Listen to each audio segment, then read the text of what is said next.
at one point in what was the city he lived in? Odessa. Odessa. The printing plant was owned by the Balfour family, and they published all kinds of printing and exported it all through Europe. But when he was in the newspaper game, he would set a column of type and take apart a column of type. That was considered a day's work. And he told me when he was an apprentice, he had to come in an hour early and clean the kerosene lamp chimneys before work, because that's how the place was lit. And some of the presses were turned by muscle. They had laborers crank the presses, and later on they had steam engines to drive them. Drive the pulley. Okay, talk to me about the international press and how it got started and what you can remember. Well, being a printer, he landed, I guess, with only a few bucks in his pocket and his knowledge. And he was very labor-oriented, so he looked around to find out if there was a printing union. And he joined the Printers Union, and as usual, I shouldn't say as usual, but the members play tricks on the greenhorns. Instead of teaching to say hello for greeting, they would say go to hell. And so he was a lifelong member of the International Typographical Union, and they were that progressive that the union, your dues assessment, contained a portion that was allocated to your future pension. And that was very forward-looking. Many of the other unions didn't even consider that. So when he retired, he had an International Typographical Union pension. When I bought the business from him, I kept up we had a union label, which meant we had union typesetters and union pressmen, and you had to have one of each to make it a label shop. So when you see some jobs that have a little oval on the bottom and a number, that means that they subscribe to union principle. Well, You were numbered? oh, we were number 3. There were 9 shops in Hamilton. I was number 3. And on, as I told you, when my dad wasn't able to actually print the paper himself, he had Gardner Press print it, and they were union shop number 9. And they were on James Street north of City Hall, and they were on a second floor. And they had a large enough press to do it. Can you tell me about the shop, International Press, and the newspaper, the Yiddish Stimme? Yeah. Yeah. Well, he wrote it, and because of the volume of typesetting, and he was getting older, he got the typesetting done in Toronto by Littman Beaver. They were quite a good-sized printer on Spadina Avenue. So they would set it, and he would proofread it, and so they would send it to us, and we would fold it. The kids gathered around the table like this. We were busy folding and licking labels and putting stamps on. And I think maybe it was a 2-cent stamp to send it. And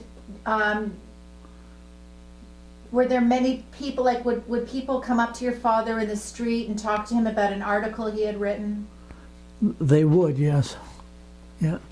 And J.L. Schechter worked for my dad as a salesman for ads. The building opposite the Armories, where what's the name of the restaurant? Acclamation. The Acclamation. If you look up on top, you'll see J.L. Schechter. That was his building. And James Street North did have a bit of Jewish population. The corner of Cannon and James was Mr. Sherman, the tailor, Jerry Sherman's father. And Bernie and Jerry worked there. During the war, Jerry was in the Air Force. Bernie was too young. And Jerry's management, because his father was really a presser and tailor and could mend, but he wasn't a salesperson. So Jerry picked up lines of good quality clothing, and he catered to the younger crowd, of men mostly. Talk about the shop, how it was set up. Well, our shop on King Street, I was born, as I told you the other day, I was the first of the family born in the hospital. And we lived over the shop. And the shop is 14 feet wide and about 70 feet deep. Went from King Street, the front, through to our back alley. It didn't extend to the alley, but the physical building took up a good chunk of the lot. And as it was quite narrow, we had our type there, and we had 2 hand-fed presses and a 14 by 22 Chandler and Price and a guillotine. And in those days, we had a 2-horsepower motor that was mounted up high, and it was a belt that drove a shaft that was common to all the machines. And a leather belt went from each machine to this driving pulley arrangement. You said the Catholic priest used to come in and talk Talmud with your father. Yeah. Can you talk about that? Not only was a Catholic priest, he was a Polish Catholic priest. He was from St. Stanislaus Church at Sherman and Barton, and he could speak Yiddish because he was raised in the district in Chicago where the Jewish population was centered. So they would talk Talmud and all kinds of discussions. And of course, there was over my head as a kid. I wasn't cognizant of Talmud, but they would argue it. Of course, the priest would have a non-Jewish slant, and of course my father would give his version. Now, whether it was because my father was a socialist or not, his version would differ, I couldn't tell you. But they spent many hours, and so when he would come, if he happened to come on a Friday, and my mother had gefilte fish, she would send some down.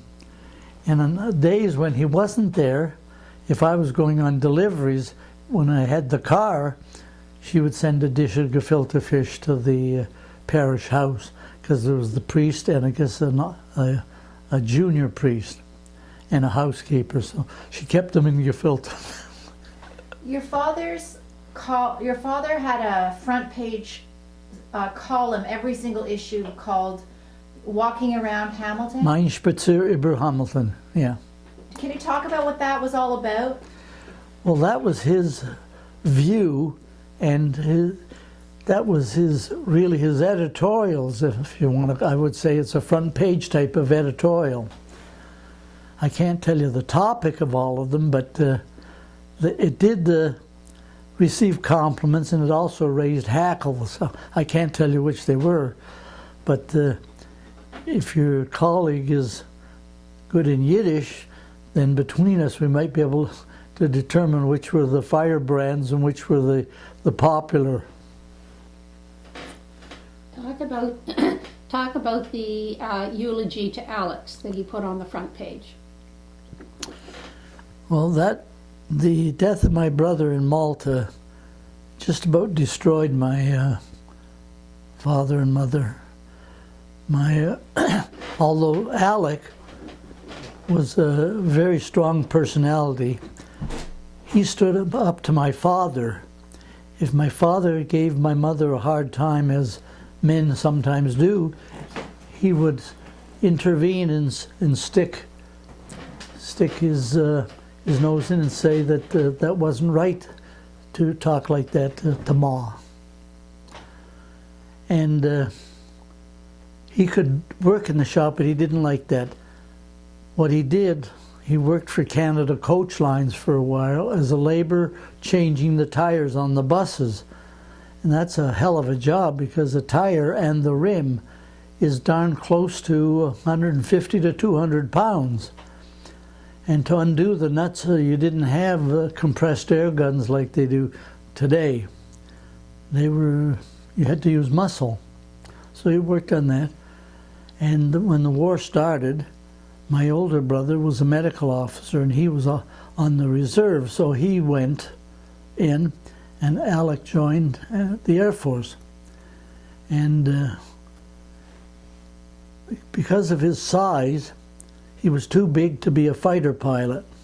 So he was a wireless air gunner. It means he manned a machine gun, and he was on the wireless for their communication with headquarters and plane to plane. And the plane that they flew on was a Vickers Wellington, which was a twin engine. It wasn't a fast one, but it was a very strong plane.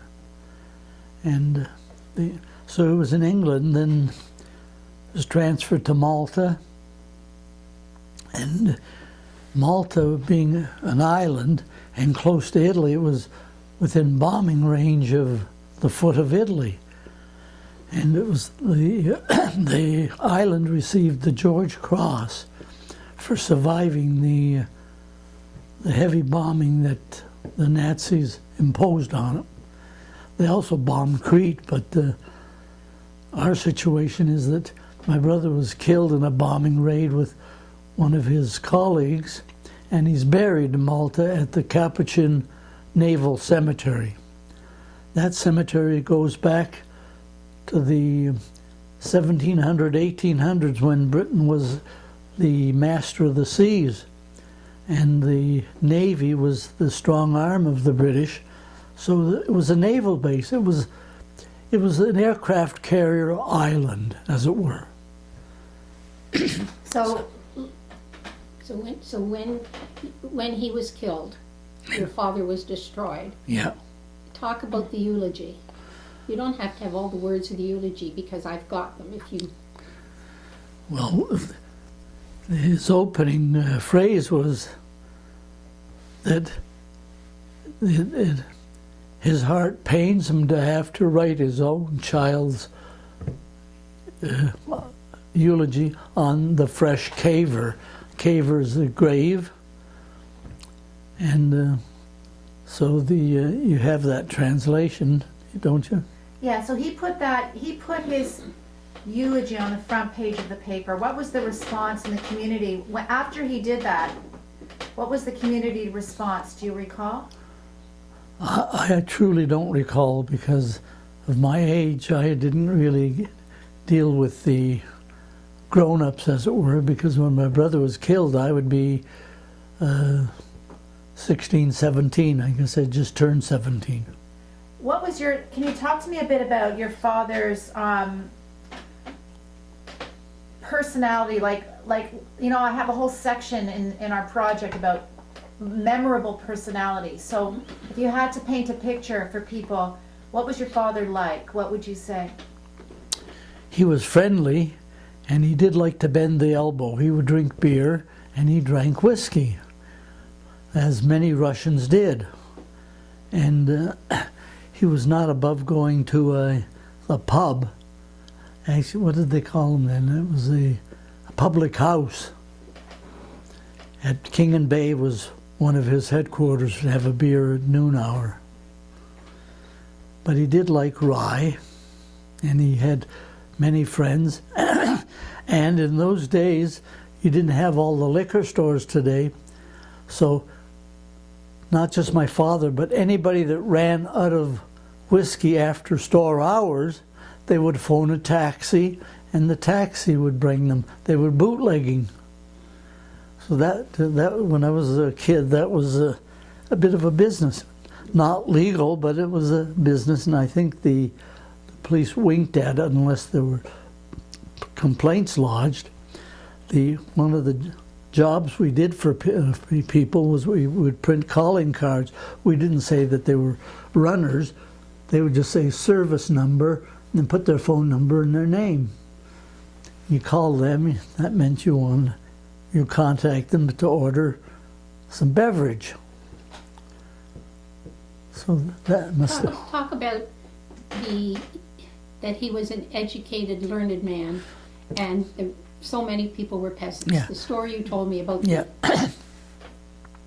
One of the things that really made him somewhat bitter is he worked very hard, long hours, and he had to raise 5 kids and put one through university. And then, of course, we lost my sister when she was 3.5, 4 years old. It was close to Firecracker Day, and the kids were throwing firecrackers around, and her lightweight dress caught fire, and she got burned, and she died of that. So that made him somewhat bitter. But the thing that really galled him was he was educated and literate, and many of the immigrants only could make an X for their name, and they had to have it witnessed. And this group of people were coining money, and that ground him that these Proste Yidden were making money. And here's a guy that is knowledgeable and couldn't make it with his hands. So that was one of the things that made him rough to deal with. And why did they call it international press? Called it international press because he had Hebrew type, which you could print Hebrew or Yiddish, and he had Polish type, and we had the Cyrillic for Russian and Ukrainian, and we had the accents for Hungarian. So he could print in those. Occasionally was called on to print in Latvian. You know, little things like either birth announcements or wedding invitations, not huge jobs of 100,000. What were his relationships like with all these other ethnic communities? Were they positive relations? Yeah, because he could speak to them in their own tongue. I don't know if he had any anti-Semitic confrontations with them, but if there was, he wouldn't be shy to tell them. Okay, can you talk to me now about the last time I was here? You went through King Street, like where was International Press, what was next to it? Just kind of go through all the stores on King Street. The western perimeter of our street was Hess Street, and the eastern was Caroline. We were on the north side of King, a block from Bay Street. The corner store was a drugstore, and was owned by a man named Earl Sweetman, and he had drugs and the pharmacy, and I worked as a delivery boy for him, and I would deliver Cokes and cigarettes on Saturdays, and some of the customers would order condoms, and I would have to deliver them. So if they had Cokes and condoms, they were set. Who else was on King Street? And well, next to that was Walters. Mrs. Walters was Judge Steinberg's mother. She was a hairdresser. And next to that was Baxter's, had a hardware store. And then there was a Carol's grocery store and a Richer picture framing. And at the 24th of May, Richard's picture framing window was filled with firecrackers. That was his 2 weeks of business when he made some extra money. Mr. Richer also had a hobby of raising homing pigeons, and he had a pigeon coop in his yard, and it was on the alleyway, and he participated in pigeon races, which was kind of interesting. I didn't understand the whole thing, but the homing pigeons in those days were quite a hobby. And I don't hear of it today because I'm not in that circle, but I imagine it still means something. Then after Richer, there were 2 houses, the Locke family and the Fox family. The younger Fox would be my peer. He was in the Merchant Marine during the war. And next to that was a store that was rented by a fellow by the name of Gilson. That was a Jewish fellow. It was a tailor, and he did tailoring. He would make clothes and do repairs. Then there was, next to that was Mascari's, which was a greengrocer that had bananas and fresh fruit and some groceries. And his specialty was handling bananas. And in those days, the bananas were delivered on the stalk in a tapered basket with straw in it. And they would be carried to the cellar and taken to there and hung on hooks to ripen in the dark. And my chum, his grandson, and I were playing down there. We were kids. We didn't know any different. We would get them swinging, and of course they would get bruised, and we would get blast for damaging the goods. And the other thing where we got heck for was the owner of the store had an unmarried daughter and a son who was a priest, and another son who was the father of my boyfriend who lived there. And they were in Detroit, but they came to help out his father as he got aged. And when the mother died, in those days the funeral was held from the house. So she was laid out in the living room, and they had to bring the coffin out through the store and twist it through the door to bring it out onto King Street to get in the hearse. And the other thing is, they don't do it today, but when there was a death in a family, a wreath was hung on the door. That was, whether you're Catholic or Protestant, that was the custom of the day. What about if it was what if there was a Jewish family? What was the custom for a death in the family? Well, you're buried the same day or the next day. They didn't put up a wreath. Yes. Just that my remembrance is the mirrors were covered. And what did you do with Father Mascari's stuff? Oh, the when we weren't damaging bananas, we were looking through the little satchel, which was the priest's last rite satchel, and he had some communion wafers for giving communion. If the person that was ill or injured was still alive, he would offer them communion. And I didn't know what they were. I thought they were crackers. And we're playing with these things, and my chum was an altar boy, so he knew, but I didn't know. And so we got hell for playing with the communion wafers. And I forget how I came into possession, but when I was about 13, 14, I got one of the early love, marriage, and birth control books. And we're reading it, and the priest caught us reading it, and he seized it and wouldn't give it back.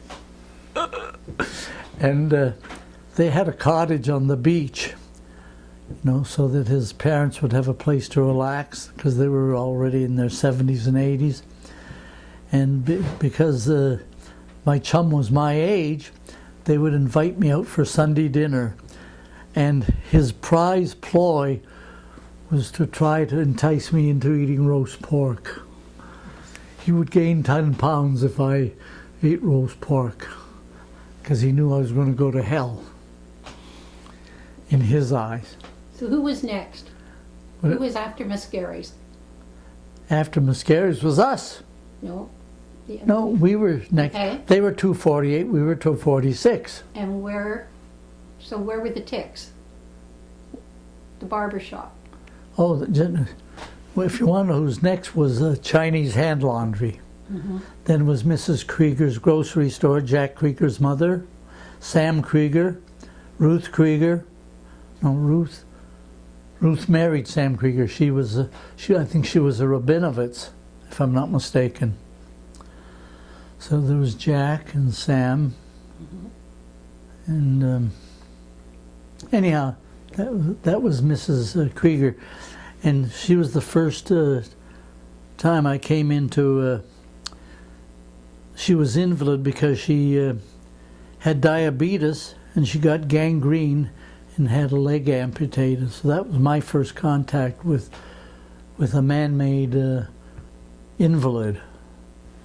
So she had a leg. She didn't have a prosthetic limb. She had a wheelchair and a stump.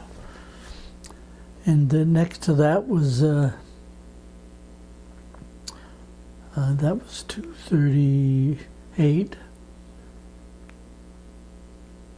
Yeah, 238 and 236 was Quitko's, and Mr. Quitko was a furrier, and his son was Harry, and daughter was Fran, and Fran is married to what the heck's his name? Churns. Not Sam, the other Churns. And I think she's still around town. And the Tick barber shop, can you talk to me about that? No, that's the next block.